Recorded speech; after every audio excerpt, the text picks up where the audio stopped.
Bismillahirrahmanirrahim. Assalamualaikum warahmatullahi wabarakatuh. Alhamdulillahi rabbil alamin, wassalatu wassalamu ala sayyidil anbiya'i wal mursalin wa ala alihi wa sahbihi ajma'in. Subhanaka la ilma lana illa ma 'allamtana innaka antal alimul hakim wa la hawla wa la quwwata illa billahil aliyyil 'azim. Rabbi yassir wa la tu'assir, Rabbi tammim bil khair, amma ba'd. Alhamdulillah, kita bersyukur pada Allah Subhanahu wa taala dengan segala nikmat Allah berikan kepada kita. Dan alhamdulillah kita telah diberikan satu ruang dan juga termasuk daripada nikmat bagi orang-orang mukmin. Apabila kita baru-baru ni tak boleh nak buat tazkirah, pengajian, baca kitab, ceramah di surau-surau dan masjid-masjid, dan alhamdulillah sekarang dah boleh. Kan? Ramai daripada kalangan kita, terutama yang agak-agak dah berumur lah.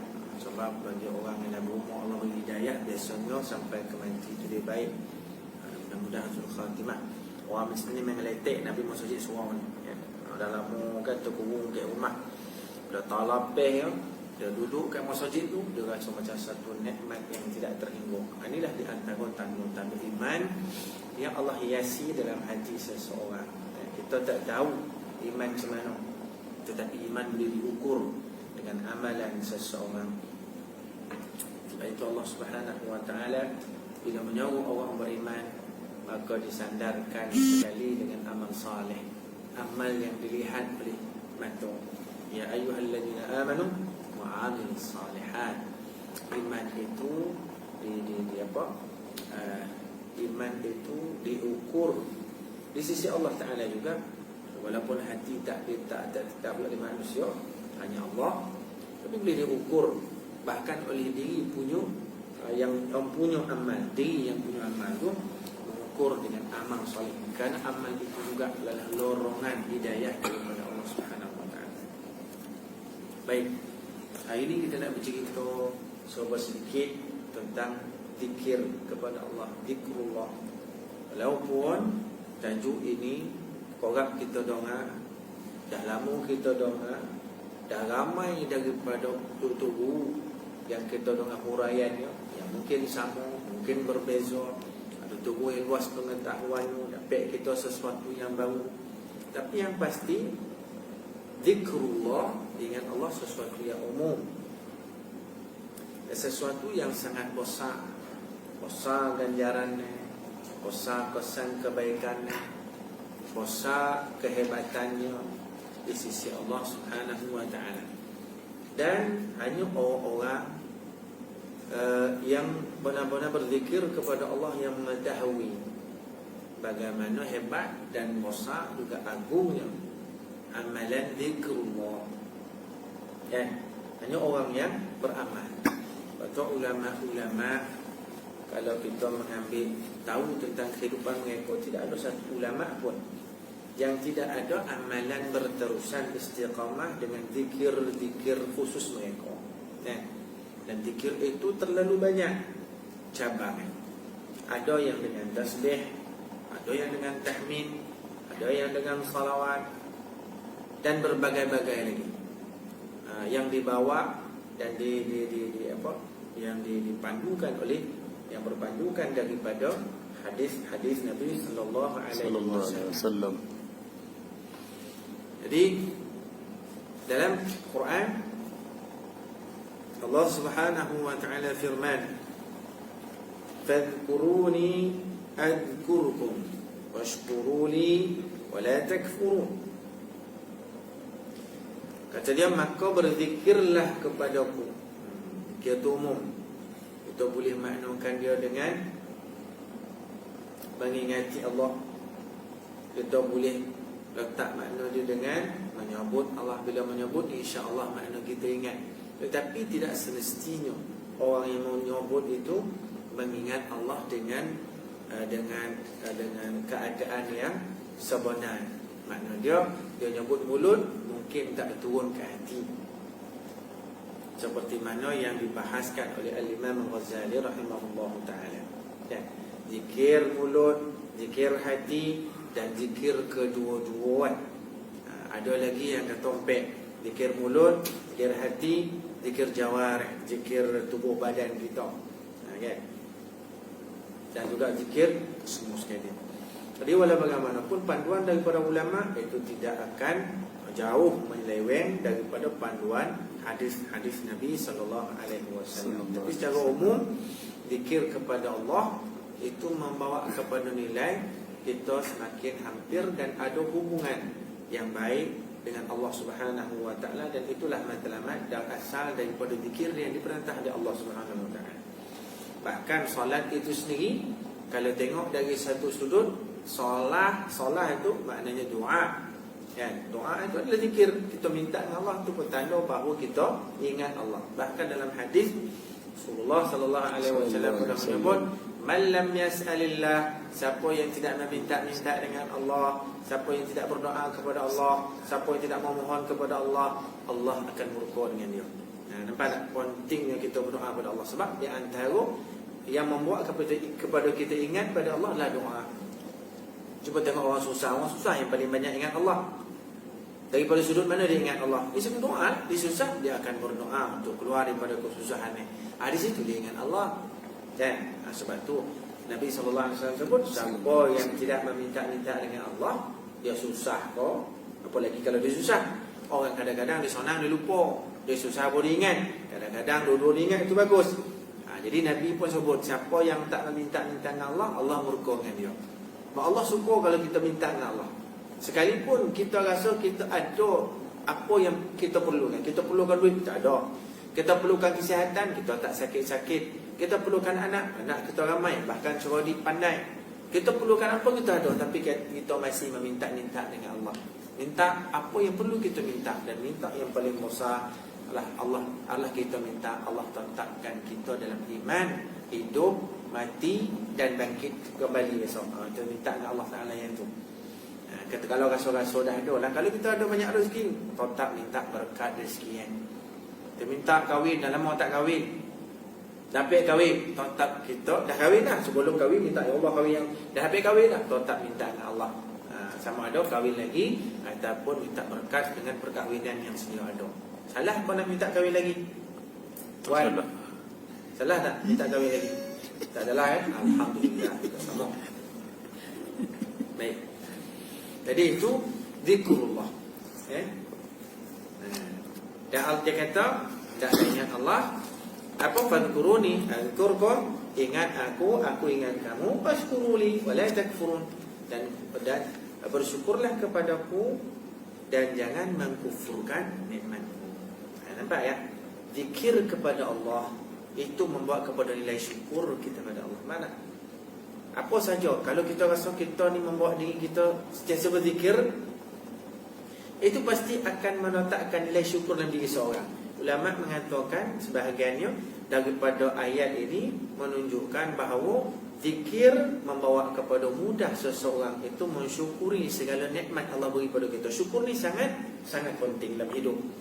Orang yang tidak syukur, ataupun bahasa sebaliknya, orang yang kufur dengan nikmat Allah adalah orang yang sentiasa akan rasa dirinya yang menjadi sombong kepada apa yang dia ada. Itu yang susah tu. Dan kadang-kadang benda tu sangat halus. Tengok macam ni. Dia ada satu benda yang kalau kita pegang hebat lah gitu. Tapi kita, Allah berkehendak nak bagi kita dapat lah. Tapi kita usahakan ke arah tu. Contoh macam ni. Yang kata-kata halus tadi ni. Kita suka berpegang kepada bahawa segala-galanya kita rasa kita. Tengok ya. Walaupun benda tu cantik, kalau benda tak cantik, cerita lain. Contoh orang sombong. Kalau tak sebab dan mampu kau, tu bahasa orang sombong tu kan. Dia rasa dia. Kalau dia tak, kalau Dan tak pergi tolong kau, lomeh kau dah. Rasa dia. Betul tak? Itu benda yang jelas. Kita akan menyalahkan orang tu. Hatta kalau kita sendiri pun terlupa, astagfirullah, sebab kita salah. Tapi ada benda yang halus lagi, Yang kita rasa tak salah, tapi sebenarnya masih dalam landasan yang agak salah. Saya kata agak salah pasal apa? Pasal kita masih melaksanakan nilai-nilai ibadah, tapi kita lupa. Contoh, kita baca hadis ataupun kita tengok daripada panduan para ulama dasar pada hadis. Contoh kalau orang nak sentiasa dia dimudahkan rezekinya, solat sunat, solat sunat duha. Kalau nak dipermudahkan rezeki dan berkat rezekinya, baca apa buat? Surah Waqiah. Ada orang kata lagi, kalau kita nak dipermudahkan rezeki, ada bahagian dari rezeki yang ada kita keluarkan, nama sedekah. Itu semua jalan-jalan nak mudah rezeki, betul tak? Ada banyak lagi. Mungkin amalan-amalan khusus yang kita belajar daripada tok-tok guru yang dia bawakan kita dengan hadis-hadis Nabi sallallahu alaihi wasallam. Ya bacaannya, ya wiridnya, ya zikirnya, ya amalannya, ya semayangnya, ya sedekah, macam-macam kan. Bila kita beramal, contoh kita ambil satu contoh tadi. Kita solat sunat duha. Kan? Kita rasa kita sampai rezeki tak apa, solat sunat duha. Allahu akbar. Tiap-tiap hari sunat duha tak tinggal. Bagus tak? Bagus. Berapa rakaat? 6 rakaat, ada kata 8 rakaat dan seterusnya. Semua dah bersama pada hadis. Tak kisahlah hadis tu kalau lama sekalipun kita cerita tentang fadail, tak apa. Kita nak hukum. Kan? Jadi benda tu benda sunat dan sunnah. Kita pun solat sunat duha. Ada tak yang mengatakan solat sunat duha mempermudah rezeki kita? Ada. Kita baca tiap-tiap hari sampai subuh surah Waqiah. Ada tak riwayat hadis kata surah Waqiah mempermudah rezeki kita? Ada. Ada tak dan sebagainya. Kita pun baca surah Waqiah, bukan setakat Waqiah. Lepas daripada solat sunat duha, kita baca surah Waqiah. Kita sampai hutang banyak je.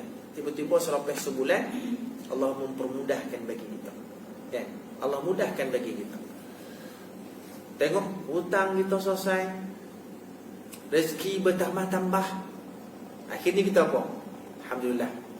Sebab kita solat sunat duha, kita dapat rezeki. Halus dia. Kata sebahagian ulama itu bahasa yang tak cantik. Kita dengan Allah Ta'ala. Ada hadis Nabi SAW kata, sallallahu tamaman ni'mah. Qalu wa ma tamamun ni'mati ya Rasulullah? Qala sallallahu alaihi wasallam dukhulul jannah atau kama qala. Nabi kata, mintalah kepada Allah nikmat yang paling sempurna. Sahabat bertanya, apa nikmat yang paling sempurna ya Rasulullah? Nabi SAW sebut, masuk syurga. Itu nikmat yang paling sempurna. Tak ada dah lebih hebat daripada tu. Mintalah dengan Allah nikmat yang paling sempurna. Kita kaitkan dengan satu hadis yang lain. Nabi SAW menyebut, la yadkhulul jannata ahadun bi'amali. Tidak ada satu orang pun masuk syurga kerana amalnya. Sahabat pun bertanya, wala anta ya Rasulullah? Hadis ni sahih riwayat Imam Muslim. Walaupun kamu ya Rasulullah? Nabi SAW kata, walaupun aku. Nampak tak? Apa kaitannya? Nabi kata, minta dengan Allah sesempurna nikmat. Apa arti sempurna nikmat? Masuk syurga. Soalan nak katakan, mintalah dengan Allah masuk syurga. Keputusan mutlak untuk masuk syurga itu Allah punya. Nabi suruh tak kita minta dengan Allah masuk syurga? Nabi suruh. Betul tak? Tapi dalam masa yang sama Nabi kata, tidak ada satu orang pun yang masuk syurga dengan amal. Doa salah satu daripada amal. Nabi suruh berdoa dengan Allah. Tapi untuk masuk syurga kerana amal kita, untuk masuk syurga kerana doa kita, boleh itu hak mutlak Allah Taala. Betul tak? Faham situ kan? Faham tak? Okey. Kalaulah kita disuruh minta dengan Allah masuk syurga, Nabi SAW sama sahih hadis ini, Nabi kata tak ada orang pun, satu orang masuk syurga kerana amal. Semua masuk syurga kerana rahmat Allah. Semua masuk syurga kerana Allah. Allah punya keputusan, rahmat Allah, kasih belas Allah Ta'ala. Kalau itu paling sempurna nikmat. Dapat duit nikmat lah, nikmat. Dipermudah rezeki nikmat dah, nikmat. Sihat daripada sakit nikmat tak? Nikmat. Kita minta dengan Allah. Tiba-tiba kita kata kerana amal kita sunat duha, kita dapat rezeki. Kalau nak kaitkan tadi sama tak? Faham tak ni? Sama tak? Sama. Kalau Nabi kata tidak ada orang masuk syurga kerana amal, sama juga. Tak ada orang dapat rezeki kerana amal dia. Kita usaha, Nabi suruh. Kita usaha, Allah suruh. Tapi kita pancakkanlah hati kita keputusan daripada usaha kita bulat-bulat Allah. Itu kata halus tadi. Tidak. Sebab tu Nabi sallallahu alaihi wasallam, Allah Subhanahu wa taala kata, "Fadhkuruni adhkurkum washkuruli wala takfurun." Ingat aku ingat kau. Syukur padaku, jangan sekali-kali kufurkan nikmatku. Nampak tak? Nikmat Allah Taala begitu, alhamdulillah. Kita usaha, alhamdulillah. Kerana usaha itu juga ibadah. Kenapa ibadah? Kalau itu diperintah syarak. Nah, Allah suruh, Nabi pun suruh. Allah Taala kata, "Wabtaghi fima ataka Allahu daral akhirah wa la tansa nasibaka minad dunya." Usahalah dapat habuan kau daripada bahagian akhirat, dan jangan lupa habuan usaha untuk dunia. Allah suruh tak? Suruh. Nabi, banyak hadis kita semua tahu, Nabi memerintahkan kita usaha dalam urusan agama kita dan juga urusan dunia kita. Kan? Ad-din wa dunya. Jadi bila Allah Ta'ala dah kata begitu, maka nampaklah kita kaedah yang paling besar bagi keselamatan hidup kita adalah berpegang kepada Allah Subhanahu wa Ta'ala. Pegang tu betul. Usaha kita tu diperintah oleh Allah. Asbab yang dicipta oleh Allah Ta'ala untuk menempuh sesuatu yang positif, sama ada kejayaan apa dan sebagainya. Tapi jangan landihkan itu semata-mata kita. Ananiyah kita semua. Siapa ni? Kita. Siapa ni? Dek. Siapa ni? Dek. Buat apa? Dek. Pasal apa jadi? Dek. Hebat? Dek. Semua dek tu yang tak betul tu. Tapi kita lapiklah dengan Allah. Cara lapik dia apa? Biasanya kita lapik satu-satu nikmat, lapik ke Allah, kita sebut Alhamdulillah dengan hakikat makna yang sebenar. Bukan Alhamdulillah hanya sekadar main mulut dan lidah, tapi Alhamdulillah sebenar-benar menyandarkan segala yang kita peroleh itu dengan Allah. Itu yang paling cantik sebenar. Itulah hakikat sebenar kita ada hubungan kita dengan Allah yang disebut zikrullah. Dalam hadis Nabi sallallahu alaihi wasallam menyebut, ya, ana 'inda dhanni 'abdi wa ana ma'ahu idza dzakarani. Ya, aku sentiasa berada dalam keadaan hamba, dan aku akan berada serta dengan dia apabila dia mengingatku. Wa ana ma'ahu, aku menyertai dia. Idza dzakarani, apabila dia mengingatku. Wa idza dzakartuhu wa idza dzakarani fi nafsihi dzakartuhu fi nafsi. Apabila dia ingat aku di dalam dirinya, aku juga mengingatnya di dalam diriku. Itu kata Allah Subhanahu wa taala, hadis qudsi riwayat Imam Bukhari. Jadi kedudukan seorang hamba yang sangat hebat apabila dirinya sentiasa ingat Allah, kerana Allah juga akan mengingat dia. Kata sebagian ulama, kita ingat Allah dengan cara zikir-zikir yang biasa kita dengar, zikir-zikir yang dianjurkan oleh syarak, yang diajak para Nabi SAW melalui lisan para ulama, kan? Dan juga mengingat Allah Subhanahu wa taala cara yang berbagai. Dan Allah Taala mengingat kita, kata sebagian ulama, Allah mengingat kita dengan rahmat-Nya. Sebagian ulama, Allah mengingat kita dengan pengampunannya dan sebagainya. Dan semua benda tu benda yang mahal-mahal lafu. Jadi kita perlu minta Allah cari benda ini, benda yang paling mahal dalam hidup seorang mukmin. Dia akan sentiasa mencari benda ni. Kerana dalam hidup dunia saja pun orang mencari-cari benda mahal. Dan benda mahal bagi seseorang hidup dunia ni berbagai ukurannya. Ada yang mengatakan mahal itu adalah duit, ada yang mengatakan mahal itu adalah pangkat, ada yang mengatakan mahal itu adalah kuasa dan kedudukan, ada yang katakan mahal itu adalah kesihatan. Dan tapi kesemua itu masih benda yang di luar daripada hati. Dia benda luar, kan? Benda hati, benda yang paling mahal adalah nilai-nilai yang tidak ada pada manusia. Kita hanya dapat daripada Allah. Taqwa mahal. Allah bagi kita. Allah saja yang meletakkan orang pilihan di dalam hati seseorang. Allah dalam hadis ada sebut, dan dalam hadis menyebut tentang ikhlas. Nabi SAW hadis qudsi, Allah Ta'ala sebut, al-ikhlas sirrun min asrari. satu rahsia daripada rahsia-rahsiaku yang aku letakkan dalam hati seseorang yang aku jatuh sayang pada dia, yang aku letakkan dalam hati seseorang mukmin yang aku pilih untuk sayang. Aku pilih untuk dia. Nampak pilihan Allah. Ini bondo yang sangat mahal. Kan? Hubbullah, taqwallah, syukurullah. Kan? Itu syukrulillah. Itu bondo-bondo yang sangat mahal. Kan? Sebab itu hadis tadi ni, hadis qudsi, Allah Subhanahu wa taala sebut, wa ana ma'ahu idza dzakarani, dan aku sentiasa serta dengan dia selama dia mengingatiku, apabila dia mengingatiku, idza dzakarani. Ya. Dan apabila dia ingatku dalam dirinya, aku ingat dia dalam diriku. Mana pengampunan Allah, rahmat Allah, hidayah daripada Allah, pilihan-pilihan yang cantik-cantik yang tak ada manusia boleh beri. Dan sebutlah nama Allah, tak ada masalah, asalkan bawa pada Allah.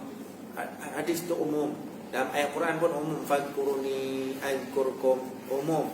Ikutlah cara macam mana, asalkan tidak menyalahi daripada syarak, tidak membawa kepada mensyirikkan Allah, tidak membawa kepada khurafat dan seumpama itu. Faham tu kan? Jika setakat zikir Allah, dia dah lagi hu kan, ada zikir napih, itu perbahasan ulama. Jadi saya tak nak panjang lebar, itulah tu ada ulama yang alim boleh mengurai. Saya tak berapa nak alim pun, sikit-sikit je lah tahu. Alim pun tidak akan tak berapa. Jadi kita sama-sama ambil manfaat. Tak apa zikirlah Allah kan sebut nama Allah, masalah kan? Allah udhkurullaha kathira, zikran kathira. Ya ayyuhalladzina amanu dzkurullaha dzikran katsira. Ingatlah Allah banyak-banyak. Umum ayat tu kan. Ingat Allah banyak-banyak. Ingat macam mana? Allah. Buat ingat Allah. Masalah dah Allah, Allahu la ilaha illa hu dah huwa tu kan. Boleh tak zikir macam tu? Boleh. Awal tapi beritahulah rumah takut dia terkejut. Tak pernah dengar kan. Gitu. Nak zikir ni malam ni. Contoh kan. Kau takut dia datang itu dia gabung pamer kau ni nak buat bisnes kita. Beritahu dah elok. Dalam ayat Allah Taala firman, ya ayyuhalladzina amanu dzkurullaha dzikran katsira wasabbihuhu bukratan wa asila. Ayat saya dah sebut tadi. Ayat beriman, ingat Allah dengan ingat yang banyak ataupun sebanyak-banyak dan tasbihlah kepada Allah bagi petang. Dalam ayat yang lain, wadhkur rabbaka fi nafsika tadarruan wa khifah wa duna al-jahri min al-qawl bil ghudwi wal asal wa la takun min al-ghafilin. Nampak tak? Jangan jadi orang yang lalai. Lawan orang ingat, orang lalai. Kan? Lawan orang yang ingat Allah. Lawan ni lalai kepada Allah. Wa la takun min al-ghafilin. Jangan jadi orang-orang yang lalai, sebab orang yang lalai akan jadi koreh hati. Kan? Apa nama? Dalam ayat Allah Ta'ala disebut, wala tuti' man aghfalna qalbahu an dzikrina wattaba'a hawa wa kana amruhu furuta. Allah Ta'ala kata, jangan sekali-kali kamu sentiasa ikut, kamu taat kepada orang yang sentiasa hatinya leko dan lalai daripada ingat Allah. Wala tuti' man aghfalna qalbahu an dzikrina, kan? Wattaba'a hawa. Dan jangan kamu sentiasa ikut, tunduk, patuh, taat kepada orang yang hatinya lalai pada ingat Allah. Kita kadang hati, bukan kadang, memang kita hati tak boleh nak ukur, tapi boleh jatuh pada perbuatan. Perbuatan yang membawa lalai kepada Allah tu boleh diukur daripada timbangan syarak lah. Syarak itu kalau kata main muzik, muzik yang melekokan berlawan dengan azan. Bunyi azan tak berhenti kita orang-orang, itu menyalahi hukum kan. Kita orang makan situ. Allah kata wala tuti'. Jangan kamu sukurkan dia, jangan kamu cenderung ke dia, jangan kamu taat dan tunduk ke dia dan sebagainya. Sebab apa? Itu jelas perbuatannya menandakan hati lalai. Hati kita tak tahu, perbuatan ni boleh dinilai. Orang tak semayang lagi torang-torang, hatinya tu lalai daripada ingat Allah. Bahkan ada ancaman daripada Quran. Allah Ta'ala kata apa?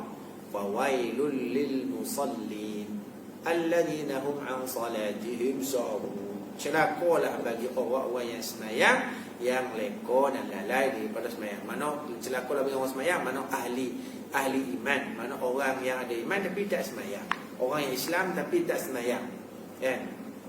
Alladzina hum an salatihim sahun, orang yang lalai daripada semayang, mana tinggal semayang, ikut pendapat kebanyakan ulama, kan? Jadi orang macam tu pun jangan kita selalu tunduk dengan dia. Torang-torang perbuatan dia meninggalkan Allah, melupakan Allah. Itu daripada ayat 4. Jangan berkawan dengan orang tak semayang. Itu dalam Quran sebut. Lah hadis pun dia sebut jangan berkawan dengan orang tak semayang. Maksud jangan salah faham. Berkawan di mana kita berseronok dengan dia, tengok dia tak semayang tak apalah.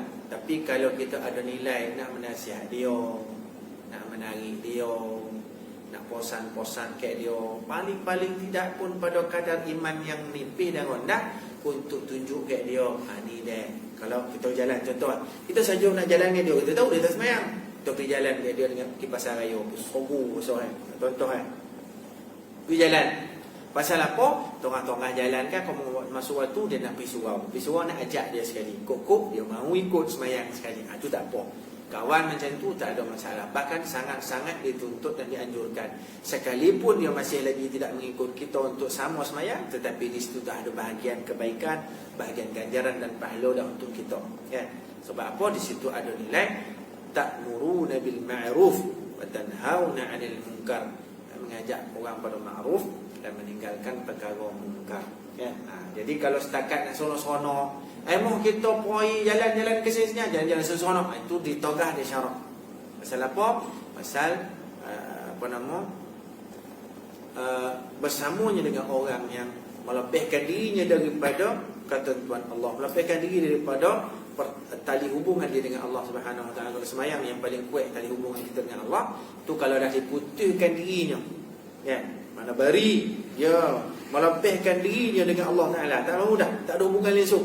Contoh kalau kita pergi ke rumah kita, mak hari ni kau bukan mak, contohlah, ataupun dia tak sebut mulut perbuatan dia, kan? Mak sejak daripada hari ni dia tak nak balik rumah lah, contohlah. Ataupun dia tak sebut tapi perbuatannya tak balik-balik rumah. Mak telefon ni, Man, hari ni baliklah ada Man, minggu depan baliklah, mak ada buat kenduri birthday lah, contoh mak ada buat makan sikit contoh tak balik. Supaya macam kita tiap hari. Ada tak Allah Ta'ala panggil kita? Ada? Allahu Akbar, Allah panggil menghadap kita. Pasal apa? Joki kau siapa bagi? Kau sihat ke sakit? Siapa yang sihat? Sihat engkau. Kau nikah dapat bini elok ni siapa bagi? Kau ada lepas nikah terdapat anak pula, anak ni siapa bagi? Itu semua. Jadi Allah panggil Allahu Akbar supaya kau konang semua ni itu syukur kepada Allah. Supaya lebih kuat. Mak kita telefon balik, siapalah yang kita patut kita fikirlah, kan? Jasa mak kita, kan?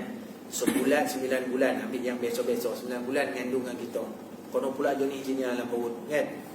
Lompok rumah perut contoh, kan? Contoh kita tak tahu dah besar jenis, kan?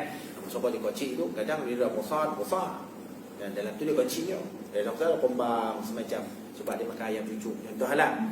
Dia pun dia cucu. Kadang-kadang ada orang dalam perut rumah tu besar mampu, kan? Dia lepas tu kecut ni, kan? Jadi subuhlah umat kita 9 bulan tu.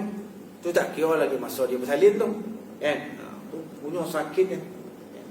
Tak pernah kita rasa tu, tapi dengar orang cerita nak punya sakit dia lah bertaruh nyawa lah. Jadi umat bagi baliklah, ataupun tak pergi kenduri, dia telefon, Man, saudara mam lah, dia tak suruh balik pun, faham dah sendiri. Mak pergi, tak balik kan? Ya, saya ada satu orang dongar cerita lah, saya pun tak tahu tapi konak lah. Dia dah macam mana keluarga, ada krisis keluarga. Dia mengajuk ke umat, dia pergi lagi luar negara, mengajuk ke umat. Dia dari dah tahulah pasal orang tu, orang tak pasti tapi mengajuk lah. Jadi ke umat lagi luar negara. Lagi luar negara. Lepas tu pula mak rindu kat dia sampai sakit. Mak suruh kontak anak dia ni yang merajuk ni, baliklah, settle lah. Mana kalau apa yang kau nak jadi berajuk tu tak apa, beri aja lah. Lebih pada itu beri, saka balik lah umat ni. Sakit. Kemudian dia semakin tonat. Ni cerita bona cerita ni, cerita mongak ni. Cerita masjid ni. Dan cerita ni dapat daripada mulut ni. Mulut ke mulut ni. Mulut yang adik-adik lah dia. Kemudian ni memang sekolah lah. Tak balik. Sampailah tahap mak meninggal. Masa sakit tonat tu telefon. Bukan telefon lah, beritahu lah. Tak tahu lah macam mana telefon kau, tapi beritahu lah. Tak balik kan? Sampai mak meninggal. Masa meninggal tu beritahu. Tak balik kan? Akhirnya si abang ni oi tompek yang dikatakan adik di situ. Agak ya adik dia tahu kan abang nak tahu oi celinang pergi mana tak tahu. Sampai hari ni tak jumpa. Dan bila saya tanya adik-adik yang suruh cakap ni, macam mana kan? Tak tahu dia tu hidup ke mati. Kan? Tak tahu. Sampai omak rindu dia, rindu sampai sakit-sakit, sampai meninggal tak balik-balik. Jadi kita nak kata macam mana? Kita tak tahulah tak pasti hakikat sebenar. Tapi kalau besok-besok tu, kalau macam tu sikap seorang anak, paling tidak bahasa kita pun kata tak bagus lah. Kan? Kalau bahasa orang tu ada kepada aku. Kan? Kalau bahasa kita agak kita lompu sikit, tak elok lah kelaku tu. Macam mana kalau Allah yang maha, kalau kita sebut berjasa lah, yang maha berjasa pada kita, mencipta kita. Tapi ada juga orang yang mulut celupa. Awak namanya dia hidup, dia tak minta apa Allah cipta dia. Ini lagi celupa ni. Kan? Dia hidup, dia tak minta Allah cipta dia. Tapi dah tercipta dan buat macam apa dia nak buat? Cipta, Allah cipta dia sebagai orang yang tak semayang. Apa daya dia? Allah dah cipta dia macam tu. Ni bahasa-bahasa macam ni memang sangat-sangat banyak dalam masyarakat. Pengaruh daripada orang-orang yang tak faham agama, ataupun orang yang berusaha faham agama tapi hanya menggunakan akal dia semata-mata. Faham tak? Campur pula ada teori-teori orientalis, apa macam campur ni. Jangan tak tahu, dalam masyarakat kita cukup ramai orang yang pegang macam ni, orang yang faham macam ni. Akhirnya dia bertindaklah ikut hawa nafsu. Dalam keadaan dia tidak sedar, dia telah dan sedang disesatkan hawa nafsunya dan syaitan yang menjadi kuncu-kuncu kepada unsur-unsur kesesatan. Mana? Waliyadzubillah, ni cukup mudah selesai. Orang yang pegang macam ni cukup banyak. Dan saya menghadap sendiri orang macam ni. Tengok ya. Ada satu orang datang rumah saya. Dia ni tanya masalah hukum judi lah. Saya kata, apa masalah ni? Takkan tak faham hukum judi nyata-nyata. Dia kata, adik ada seorang, saya tak tahu nak jawab, Ustaz. Adik masih berjudi. Masa dia datang rumah saya tu, dia tanya masalah tu, dan dia sebenarnya ada masalah dengan adik. Adik ni berjudi. Dan adik ni bukan tak faham agama. Kadang-kadang dia pergi kuliah agak, kadang-kadang dia dongak kat orang ceramah, kadang semayang, kadang tidak.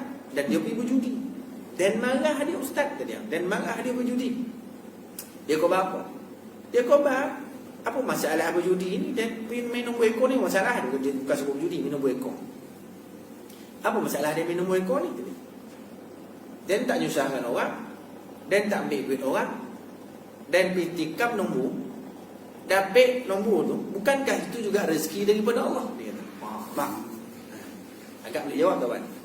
Boleh kan? Syekh boleh jawab. Bukankah itu juga rezeki daripada Allah? Satu. Nombor dua, ada cari rezeki melalui sumber ni, Allah juga yang takdirkan. Soalah Allah juga yang lawang dan gitu. Saya jumpa ni. Ni mana benda ni daripada luar so. Saya berani sebut luar so sebab bukan seorang. Ada orang lagi saya jumpa dia macam tu. Dia fikir macam tu. Bukan tak belajar. Dia ada benda tu. Tapi dia nak mempermudah-mudah, tak menghalang sesuatu supaya dia ni rasa tak salah lah. Ataupun bukan tak salah, supaya tidak disalah-salahkan macam tu. Jadi itu ada. Itu sangat-sangat hati-hati. Selalu ingat Allah, selalu harapkan panduan hidayah daripada Allah. Tak kono cara, tidak mustahil kita juga termasuk daripada salah seorang daripada mereka. Tak mustahil. Sebab tu minta daripada Allah, selalu berada dalam majlis-majlis manfaat, majlis ilmu. Kan? Jangan pilih-pilih lah, kita boleh poin je. Sebab tu dari satu sudut saya respect juga dengan awal ni kan. Walaupun korang pergi kuliah pajak tolak, tapi dia rajin poin juga. Sebab manusia ni ada lebih, ada kurang kan. Poin dapat berkat ni, dapat kebaikan. Tapi kalau rasa nak lolap, jangan duduk depan lah, duduk ke tengah, duduk ke belakang sikit lah. Boleh dia depan, lain perlu ni lah. Tapi itu kalau tolak pun kita mungkin tak dengar, tak ada kepahaman, tapi ada nilai hidayah daripada Allah, adalah kebaikan daripada Allah, banyak kebaikan. Poin tu bagaimana ada peluang. Kono pula hari tu dia dah tersokat, sekarang dah dibagi ruang, puan dia ramai. Baik, itu sebahagian daripada ayat Quran. Tengok pula macam mana kata hadis Nabi sallallahu alaihi wasallam. Nabi sallallahu alaihi wasallam bersabda, "Ma 'amila ibnu Adam 'amalan anjalahu min 'adzabillahi min dzikrillah." Hebat tak hebat hadis ni. Nabi sallallahu alaihi wasallam kata tidak ada satu